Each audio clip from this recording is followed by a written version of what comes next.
तीन दामाद की सास पार्ट 1। कावेरी जी के पति का देहांत हुए काफी वक्त हो गया था। कावेरी जी की 3 बेटियां थी, ईशा, मोहिनी और सुहाना। तीनों ही काफी होशियार और नौकरी करने वाली थी, लेकिन उन तीनों से कावेरी जी इतना प्यार करती थी कि उनकी शादी की उम्र होने पर भी उन्हें पराये घर भेजने का उनका मन ही नहीं हुआ। अरे तुम तीनों मेरे कलेजे का टुकड़ा हो। जब भी तुम्हारी शादी के बारे में सोचती हूँ ना, बड़ा डर लगता है। सही कहती हो मम्मी, हम भी आपसे बहुत प्यार करते हैं। हाँ, मम्मी पापा के जाने के बाद अब बिल्कुल अकेली हो गई हैं। और मम्मी, अगर हम तीनों शादी करके चले गए तो आपका ख्याल कौन रखेगा? लेकिन अपनी खुशी की वजह से मैं तुम तीनों को बिना शादी के भी तो नहीं देख सकती ना बेटा। समाज के हिसाब से देखे तो यह भी गलत होगा, और मैं ऐसा कुछ नहीं चाहती। लेकिन तुम तीनों से दूर होने के बारे में सोचती हूँ तो अजीब सा लगता है। लेकिन मम्मी, हम आपको इस तरह अकेला छोड़कर नहीं जा सकते। एक काम करते हैं मम्मी, शादी के बाद ना आप मेरे साथ मेरे ससुराल में चलना और मेरे साथ ही रहना। अच्छा, और तेरी सास मुझे रहने देगी तेरे ससुराल में? अरे बेटा, वहाँ ऐसा नहीं होता। बेटी की माँ कभी अपनी बेटी के ससुराल जाकर नहीं रह सकती। एक काम करते हैं माँ, आप ईशा और सुहानी की शादी कर दीजिए और मैं हमेशा आपका बेटा बनकर आपके साथ ही रहूंगी। मुझे नहीं करनी शादी। अरे मेरी बेटियां मुझसे कितना प्यार करती है, मेरी वजह से अपनी पूरी जिंदगी दांव पर लगाने को तैयार है। लेकिन मैंने ना इससे भी एक अच्छा उपाय सोचा है। क्या मम्मी? अगर आपके पास कोई सोल्यूशन है तो फिर क्यों परेशान हो आप? बताइए, क्या करना चाहती हैं आप? मैंने सोचा है कि अखबार में इश्तिहार देकर तुम तीनों के लिए 3 घर जमाई दामाद ढूंढ लूंगी।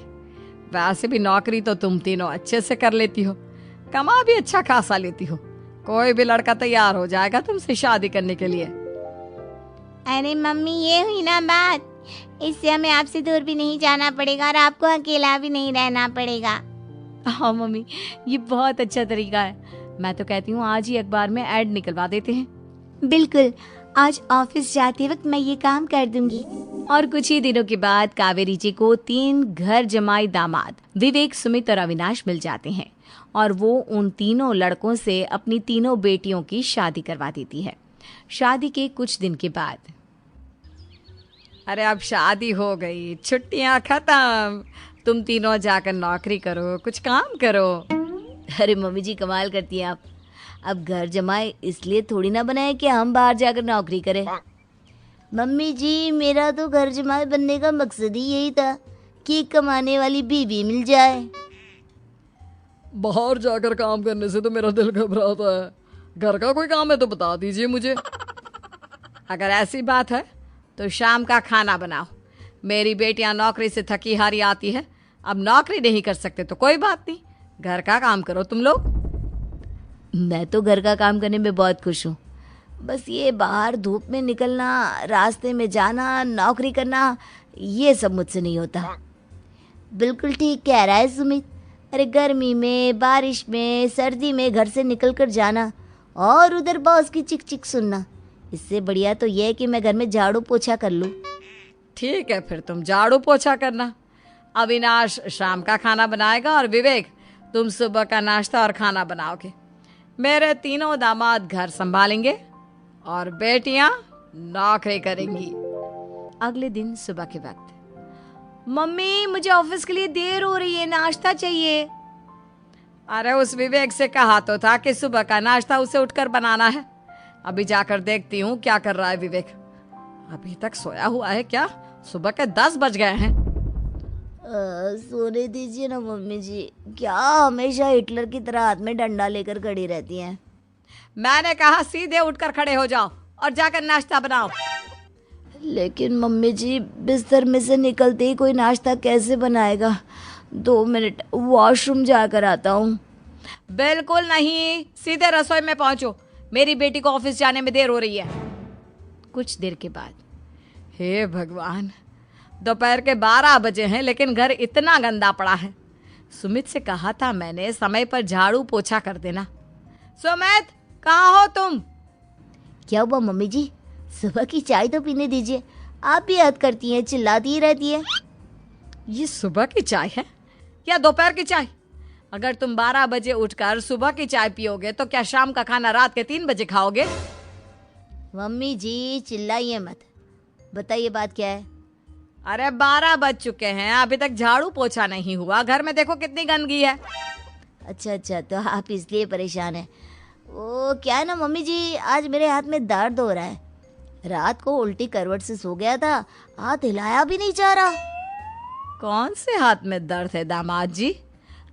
इस सीधे हाथ में मम्मी जी, हाथ हिल भी नहीं रहा है। विवेक, सुन लिया तुमने? सुमित के हाथ में इतना दर्द है कि बेचारे का हाथ भी नहीं हिल रहा। आज तो ये खाना भी नहीं खा पाएगा, तो एक जन का खाना कम ही बनाना। ठीक है मम्मी जी। अरे नहीं मम्मी जी, मेरे कहने का मतलब वो नहीं था। मेरा मतलब है खाना तो खाऊंगा ना। अरे लेकिन कैसे? हाथ तो हिल भी नहीं रहा है। अरे मम्मी जी, आपको ना किसी जेल में जेलर होना चाहिए था। बेकार में हमारी सास बनकर जिंदगी खराब कर रही हैं। अरे लगाता हूँ पोछा। एक बेचारा घर जमाई और कर भी क्या सकता है। शाम को जब ईशा, सुहाना और मोहिनी ऑफिस से लौट कर आती हैं।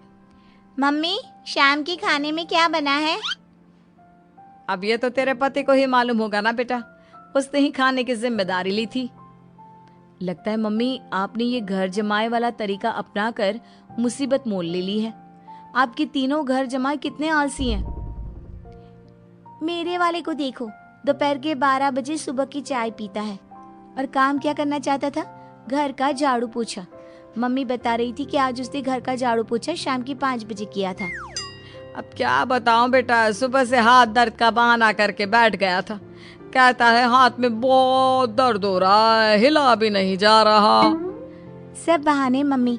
ये तीनों घर जमाए मिलकर ना बस बैठकर खाना खाना चाहते हैं, काम धाम तो बिल्कुल नहीं करना चाहते। अरे लेकिन ऐसे काम नहीं चलेगा ना, मुझे इन तीनों को सबक सिखाना ही पड़ेगा।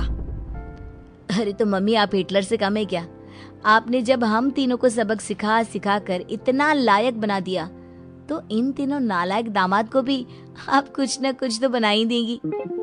हाँ मम्मी, बस अपने अंदर के हिटलर को बाहर लाइए और अपनी तीनों दामादों को अच्छी तरह से सबक सिखाइए। रही बात आपकी बेटियों की, तो हम तीनों तो हमेशा से आपके साथ हैं। अरे लेकिन बेटा, इस काम के लिए तुम तीनों को मेहनत करनी पड़ेगी। कैसी मेहनत मम्मी? ऑफिस में तो वैसे ही बहुत मेहनत करते हैं हम तीनों। अरे प्रेग्नेंट हो जाओ, प्रेगनेंसी का बहाना बनाकर कह दो कि तुम तीनों ने नौकरी छोड़ दी है 2 साल के लिए, और जब घर में खाने के पैसे नहीं होंगे तो अपने आप काम पर जाएंगे ये तीनों। वाह मम्मी, क्या आइडिया दिया है। मैं तो कल ही जाकर कहने वाली हूँ कि मैं प्रेग्नेंट हो गई हूँ। फिर देखना कैसे मेरा पति अविनाश भाग भाग कर काम पर लग जाएगा। और फिर 2 दिन के बाद, सुमित, मैं ना प्रेग्नेंट हूँ और इसलिए अगले 2 साल के लिए मैंने अपनी जॉब छोड़ने का फैसला ले लिया है। विवेक, पापा बनने वाले हो तुम। अब से ना तुम्हें ऑफिस जाना होगा, क्योंकि मैं तो 2 साल के लिए छुट्टी पर चली गई हूँ। अविनाश, अब तुम्हें जिम्मेदारी संभाल लेनी चाहिए, वरना ये घर कैसे चलेगा। हम दोनों मम्मी पापा बनने वाले हैं। लेकिन कावेरी के तीनों आलसी दामादों पर अपनी बीवियों की बात का कोई असर नहीं हुआ। धीरे धीरे कावेरी जी को चिंता होने लगी, क्योंकि उनके प्लान के हिसाब से तीनों बेटियों ने ऑफिस जाना बंद कर दिया था। आखिर क्या तरीका अपनाएंगी कावेरी अपने आलसी दामादों को काम करना सिखाने के लिए? जानने के लिए सुनिए इस कहानी का पार्ट 2।